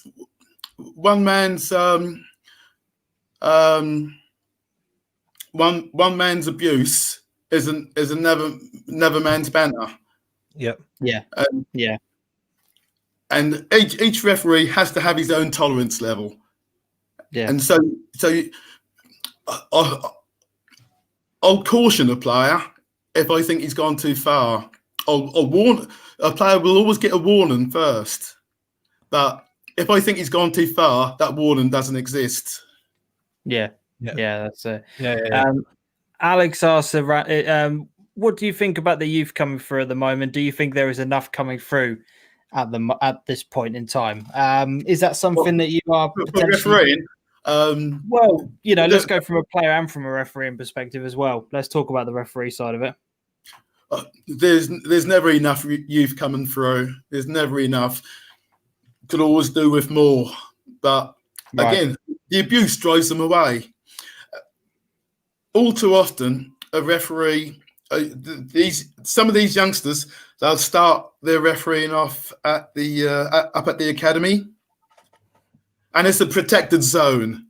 The players are not allowed to abuse the referees. You put them into a men's game, and they've not had any grounding in like going through the lower divisions on their own on a Saturday afternoon. In the lower division of the SIL, having to make it on their own. They literally go from the academy to the Thurlow Nun. I noticed this earlier in the season. I watched Ipswich play against Walsham. Yeah. And whenever a decision went against Ipswich, the under-23s, it was silence. You talk about respect. It was they just did whatever the referee said by the book. There was no questioning anything. And you may say that to some extent that could harm their competitive edge. They don't grow. They don't grow into the game. They don't grow an appreciation for it. It's a game of opinions. Everyone in the game, from the supporters, the coaches, the players, the referees, everyone has an opinion. Yeah, on the game. Everyone sees it differently. When you're in the middle of a pitch, you see it far differently to someone who's standing up by the corner flag. Of course. Yeah. Or someone who's standing on the halfway line. You see it totally different. What can look like a perfectly good tackle from the sideline will look like a very bad tackle in the centre of the park. Yeah. And you'll punish them for it. What might look like a penalty decision from 20 yards inside the opposition half will be 5 yards outside the box further down the pitch, but they'll see it as a penalty and they'll all be screaming for a penalty. They'll be screaming for a penalty on the halfway line, and they're not even got close to the penalty box. Yeah. Skull United have put on here saying, if used correctly, has the sin bin rule had a positive thing for young referees come through? So, is the sin bin rule going to be a positive thing for young referees? Only if they're not too afraid to use it. Right. If they're afraid to use it, then it throws up a whole can of worms, because then you see, we've talked about this a lot on the show, haven't we? That's Again, if someone asks a question, is it dissent? No. If someone makes a comment, is it dissent? If someone voices an opinion, is it dissent? It's how the referee determines it. And one referee will turn around and say something back to a player. If a player questions something that I've given, I'll turn around and I'll say to them, well, look, I've seen it like this. And another referee will say, sin bin. And he'll turn around and say, well, I was only asking a question. I'll bet you if you ask on here, there'll be players who'll say, I've got sin bin for asking the referee a question. Yeah. And it's all down to interpretation. Yeah. And understanding what the player is trying to say, because sometimes a player will say something without realising that he said it in an aggressive manner. Yeah, and he's just trying to get an answer. But some referees are totally unapproachable. Yeah. You can't approach some referees without them pulling out a card. But I suppose that's just their stance and how they like to set themselves up. Yeah. As well, that's where it becomes difficult to respect, doesn't it, from different people, because it's hard to adapt to how different people set themselves up. And in a way, you're not going to know what you're getting from one week to the next unless you grow to know and understand a referee and their game management style. So, with that in mind, when there is a rule that is dependent on the person in the middle rather than something that isn't crystal clear, why do we have that rule there in the first place? I'm not expecting you to answer that question because it's a very open question, but I will answer it, because it's not rugby. We don't play. The rules of football are different to the rules of rugby. In rugby, a player shows dissent to the referee. That's a penalty, 10 yards. Move it down the line. Move it down the field, and everything is yes sir, no sir. And if a referee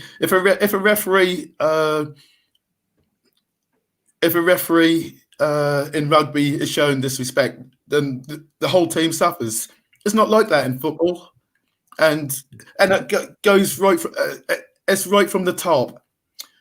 Right from the top, the Premier, you see images week in, week out of players right in the referee's face. Yeah.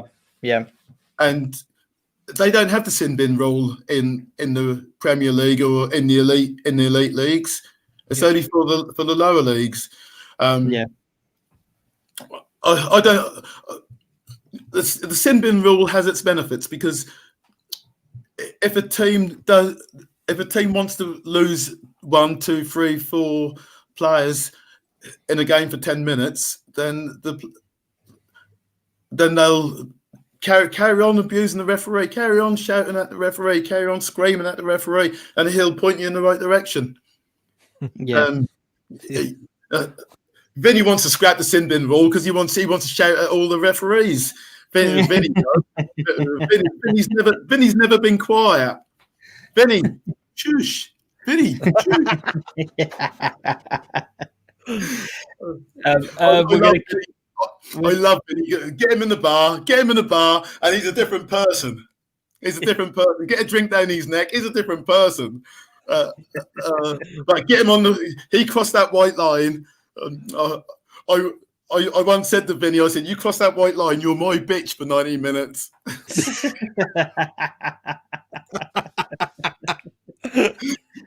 We're going to keep you on because we've got more questions that are coming in at the moment. I want to get your thoughts and opinions on a few things, including Ipswich.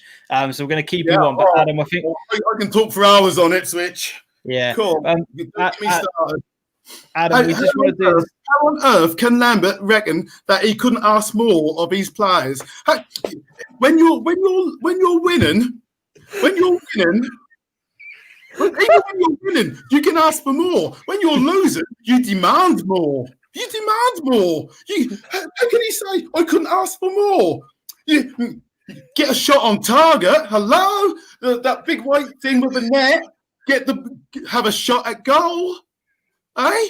You make a tackle, kick someone, put them up in the air. Let them know you're there. Eh? Don't be afraid. Oh, don't even get me started on Lambert. Well, I'll tell you what. He thought that performance was quite good. He was Adam, we'll talk about this in a moment. Let's get the Super Six done, and then we will talk about Ipswich. Yeah. We'll talk about Ipswich in a second, guys. We'll talk about him in a moment. Adam, let's just briefly talk to me, Adam, about this week's Super Six. What is going on with it? Let's get the Super Six done, and then we'll crack straight back on, Ev. I promise. Fairly low point scoring week this week. I think there was a couple of upsets, to be honest, in terms of the general scores. Michael Crowford, top scorer this week with 8 points. So, right, Michael, you are just outside the top 10 for the January challenge. Spreads hit 5, so that was, to be honest, 5 was a decent score this week with how things gone. We averaged about 3 points. James tried so hard this week; he entered twice, which was great. I entered twice. Because I clicked on the link first time around, I think on my laptop, and then I clicked it second time around, then on my phone, and it told me that I hadn't entered it. So I was like, "Oh, okay. Well, this is clearly what Adam keeps talking to me about. That I'm not entering. I'm not entering week by week." So I thought, "Oh, I'll just fill it in again." But I think I'll take the first results. So spreads. Yeah, I did take your first results because you got 1 point more than you did on the second one. Oh, fair play. Thank you. So you did all right. Spreads isn't quite away with it yet. But it's looking like that bottle of JD is going to be his if no one can track him down. Biggest howler of the week goes to Alex Eggleton, who forgot to submit a score. Alex, he was right up there. That's not good. So this is how it leaves things. The overall league table then. So Spreads is he's just pulling away now, isn't he? Absolutely pulling away. Yeah. I'd be interested to know if he actually puts money on accumulators, because I should imagine he does quite well, judging by his scoring each week. Tommy Smith slides down to 4th. Is still there, despite Alex's not submitting any points. So it's still all very concertinaed up the top there. Definitely.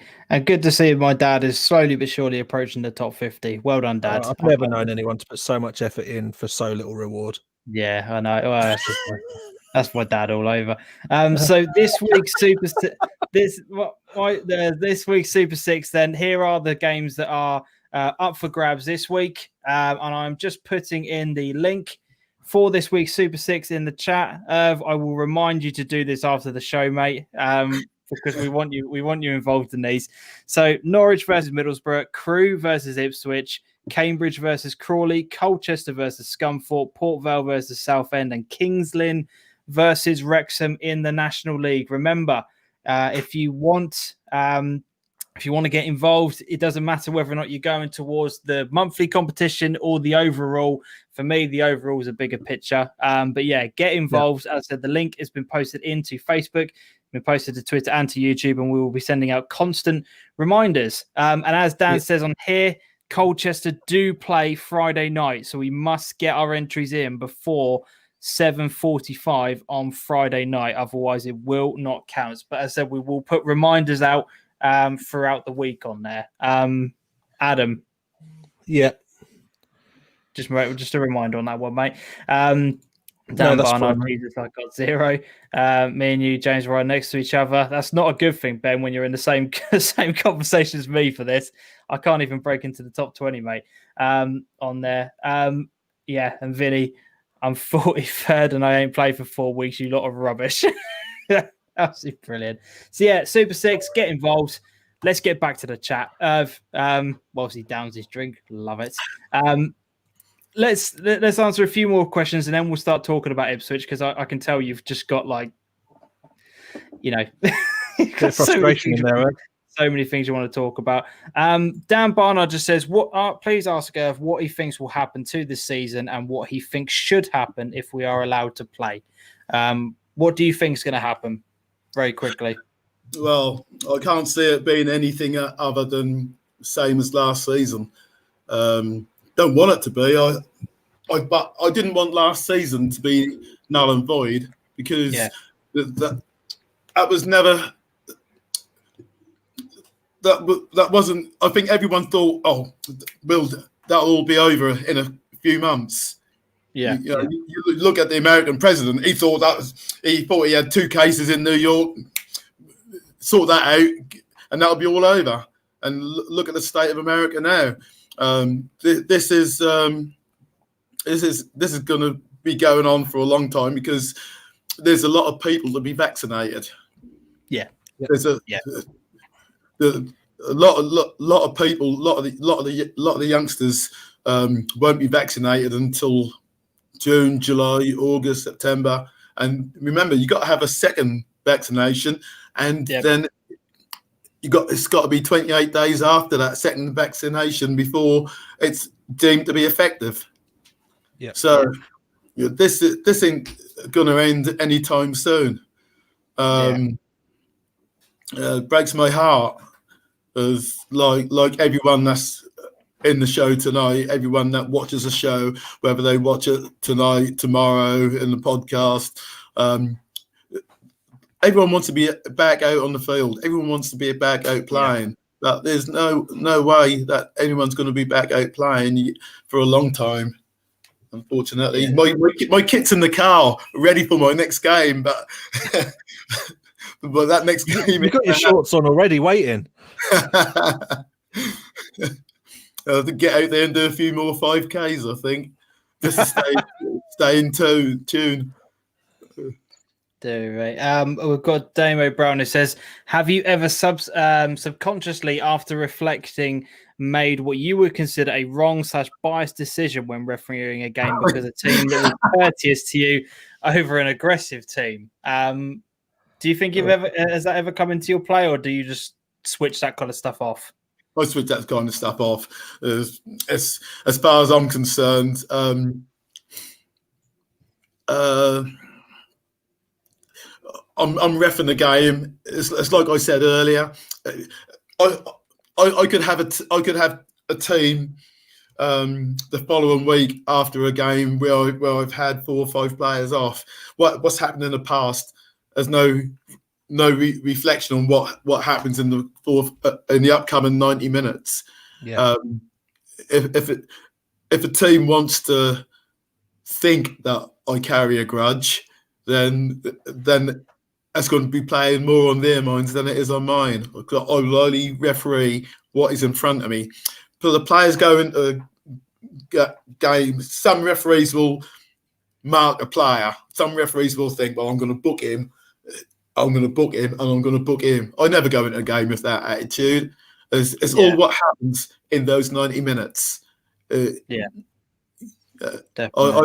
remember one player. I took his name. He made a bad tackle, And I said, name? He said, oh, you know my name. Your name's been in my book since the start. And I said, I don't know who you are. I said, name, please.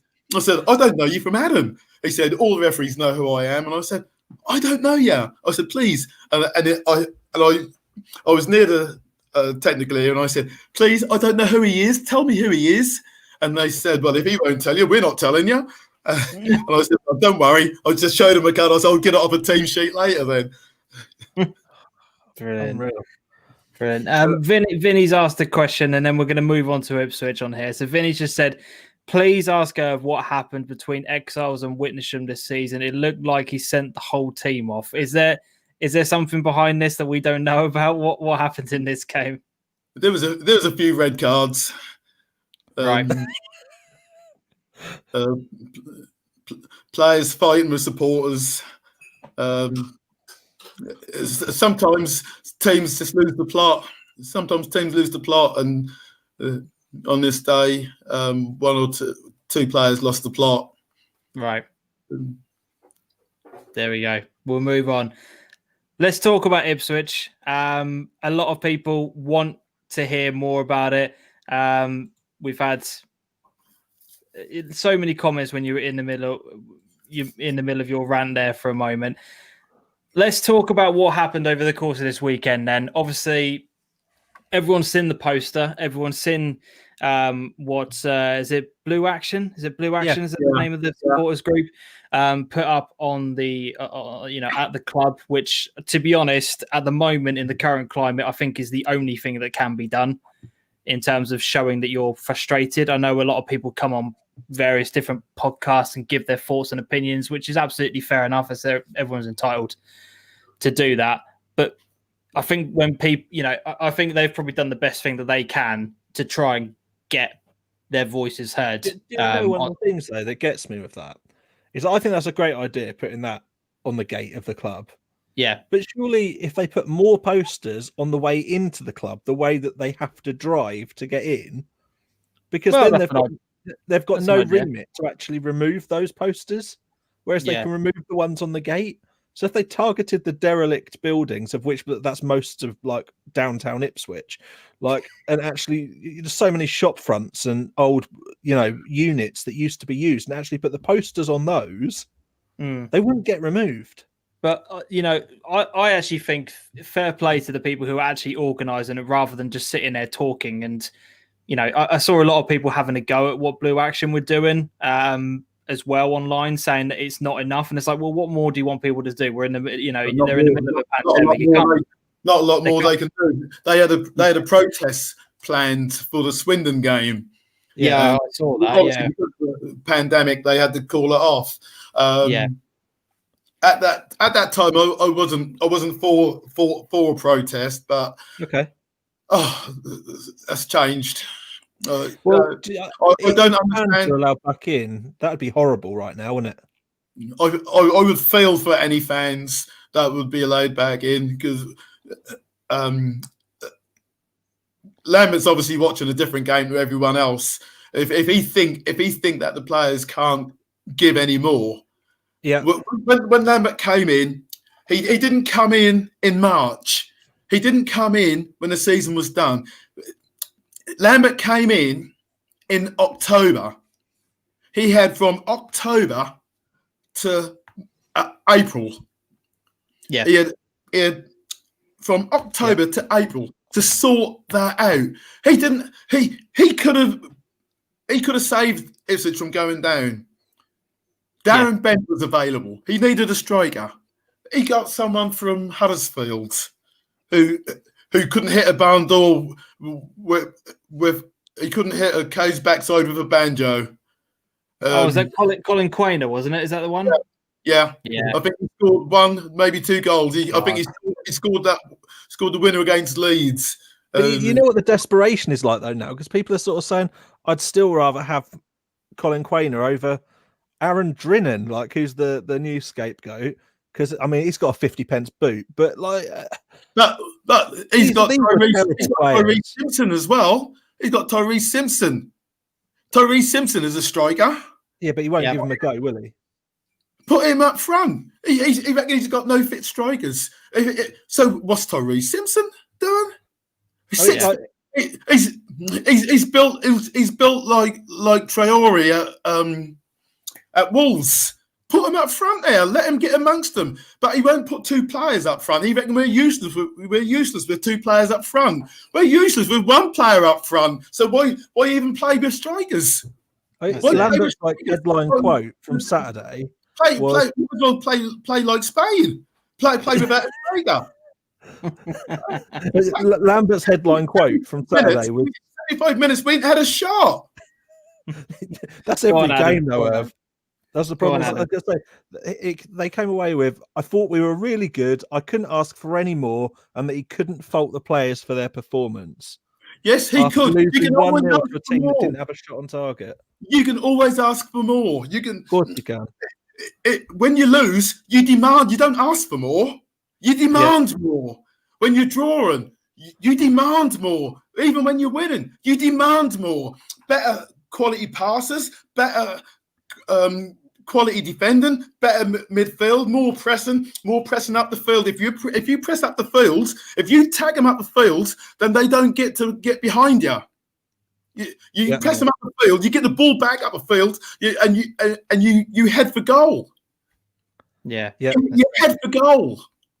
You don't get the ball upfield and head backwards. You don't spend 20 minutes knocking the ball around your back four.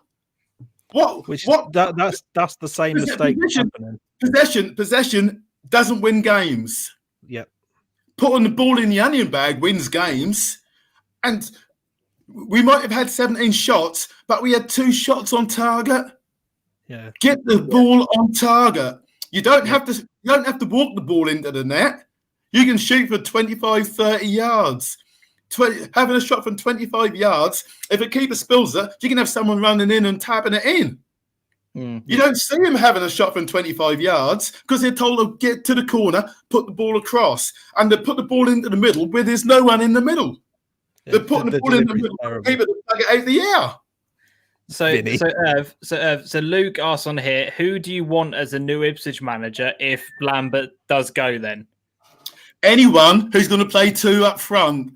Anyone who's going to play attack and football. Anyone who's going to have as much desire as me. Anyone who's going to make sure that their win percentage isn't below 30%.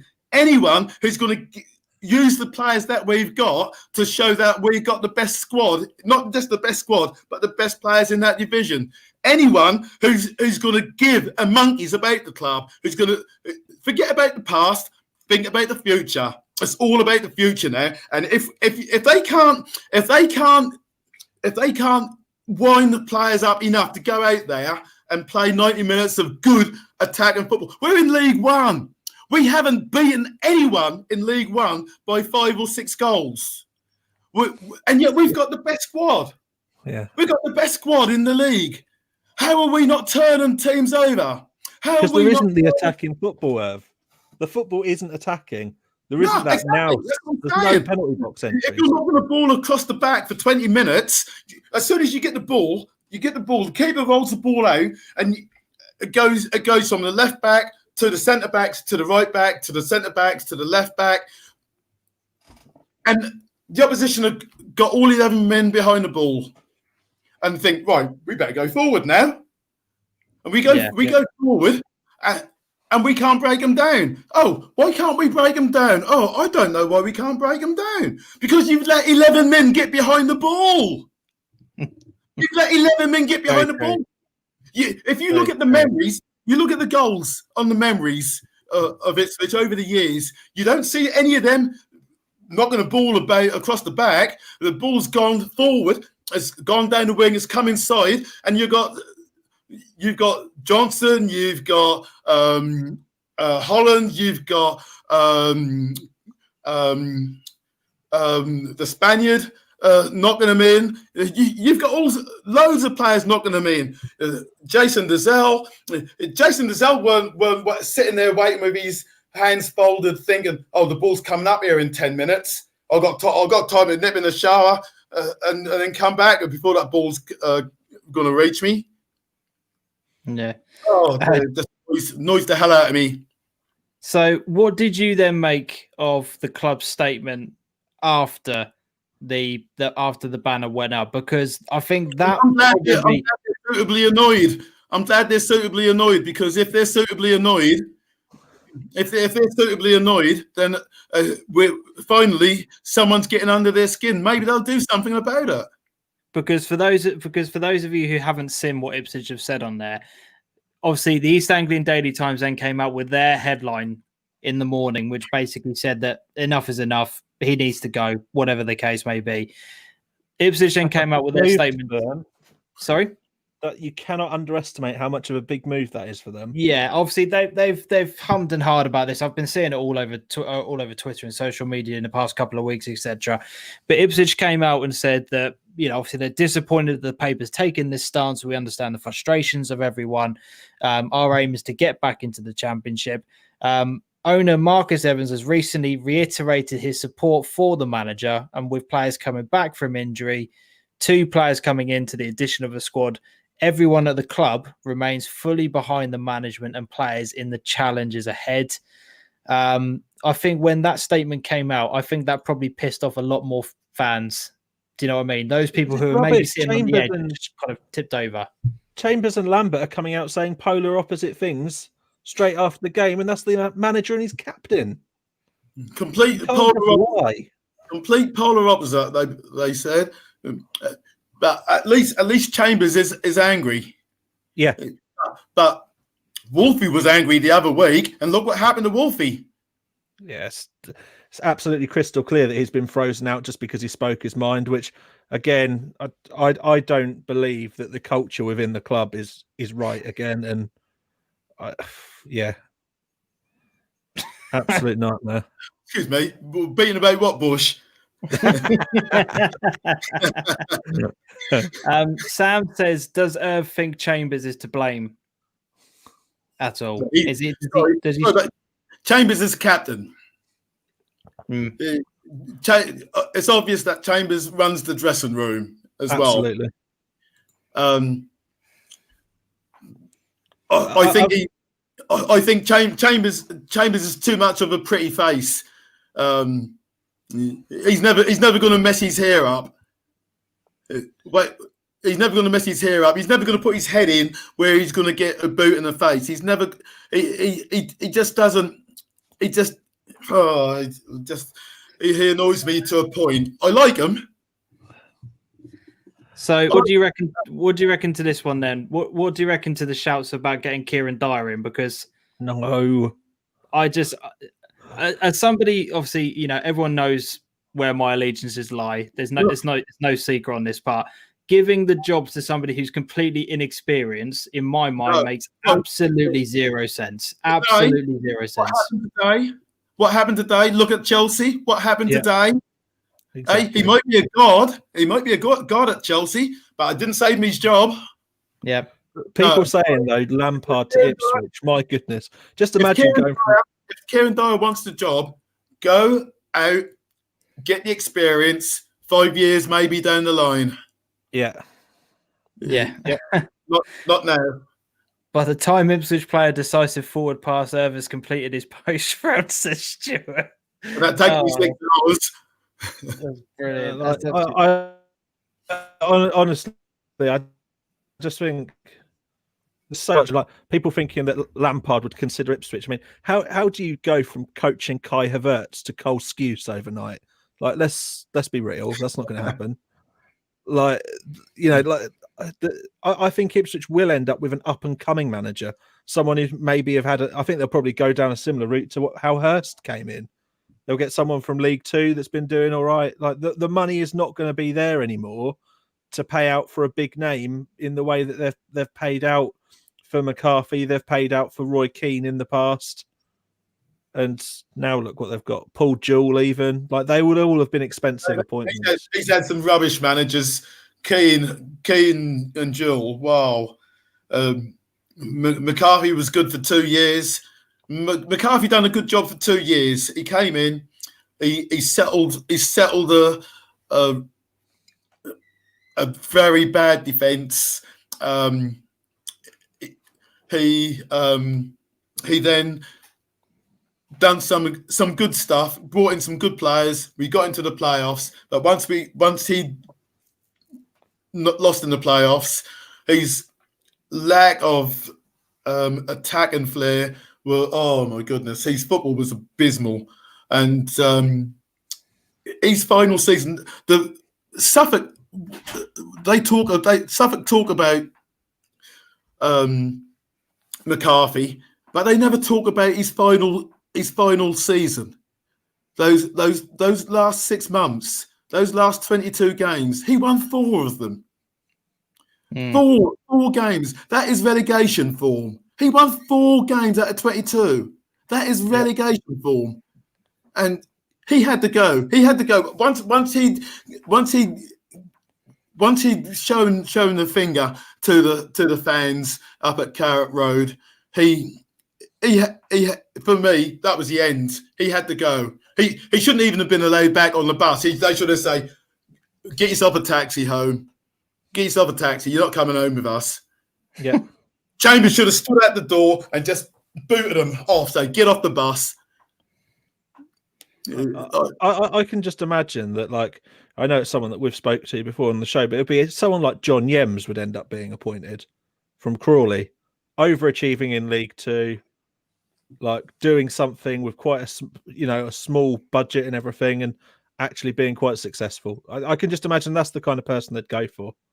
I don't think they won't sack him until the end of the season. Not until it's mathematically possible to get rid. To not get in the playoffs.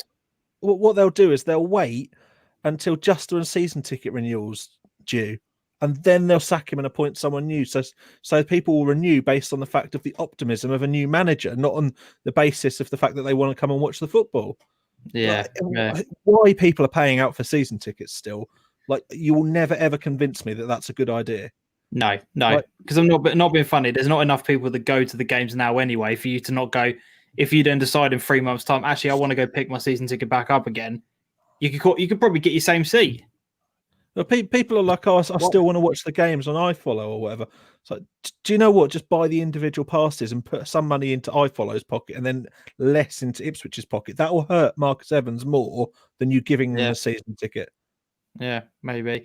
Where does Ipswich kind of go from here, in your opinion? Because as I said, looking from the outside in, and while some of it has been quite humorous at times, it is a bloody toxic place, and especially online, it is unbelievably toxic at the moment. It doesn't seem like a good. It doesn't seem like a good. You're right now.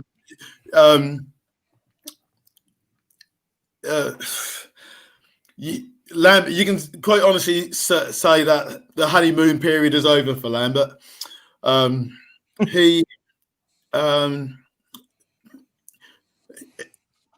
If anything, if he doesn't get anything tomorrow night or Saturday, and I can't see him get anything tomorrow night or Saturday, he should be at the door. He really should be at the door.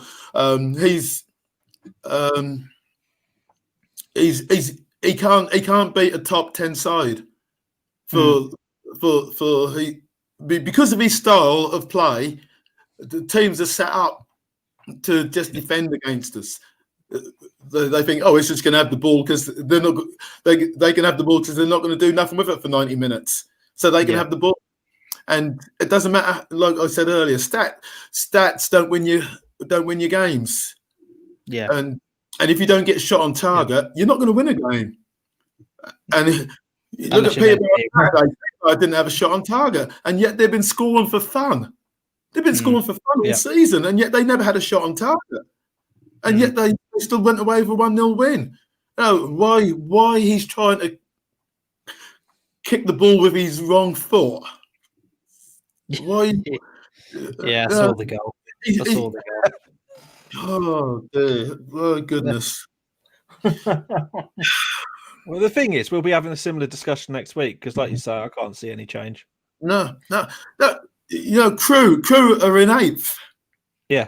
Are they? Aren't they? Sunderland in 6th. Lose those 2 games, though, and you can really plummet down the league, I think. Yeah. As well. You look at Do you think they'll force his hand though? Do you think it'll force Evans' hand if you lose those two games? Because I think if they wait until it's mathematically not possible, there'll be a clause in his contract. There must be a clause in his contract. No one gets a 5-year contract, no one without clauses. There must be a clause. And if there isn't a clause, what the hell is Marcus Evans doing? He's obviously got money to burn, which he's not prepared to invest in the club. He's got money to burn.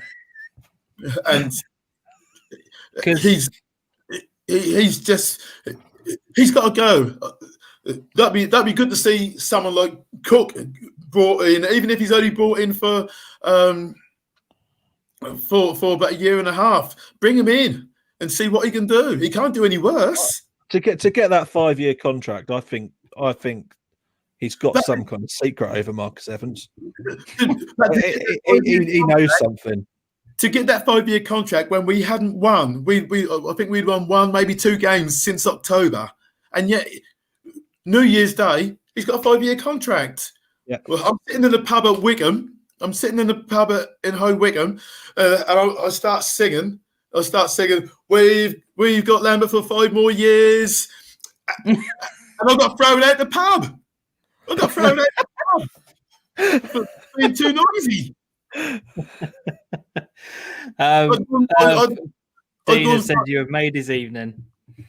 I had to go and find another pub to get a drink because they wouldn't serve me anymore because I was making too much noise. Oh, brilliant.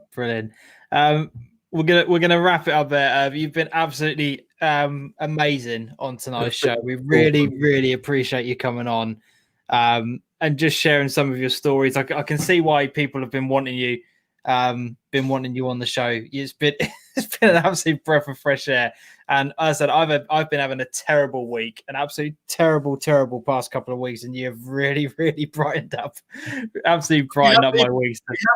We haven't even started talking about taking the knee or racism in football or there's so many other subjects to go down the road, but that's for another day. We'll bring you back on, yeah? We'll bring you back on. Yeah. We'll definitely get you back on and maybe have somebody alongside you next time who can sort of share some other stories on there. Oh, for a second, I thought you were going to say maybe someone massaging my shoulders or something. If you want to get yourself a lovely woman in behind you just to give you a massage next time, that's up to you. Definitely. Shem, best show ever. Irv is a legend. Sam Stegg has just said legend. Dean Cooper, great show.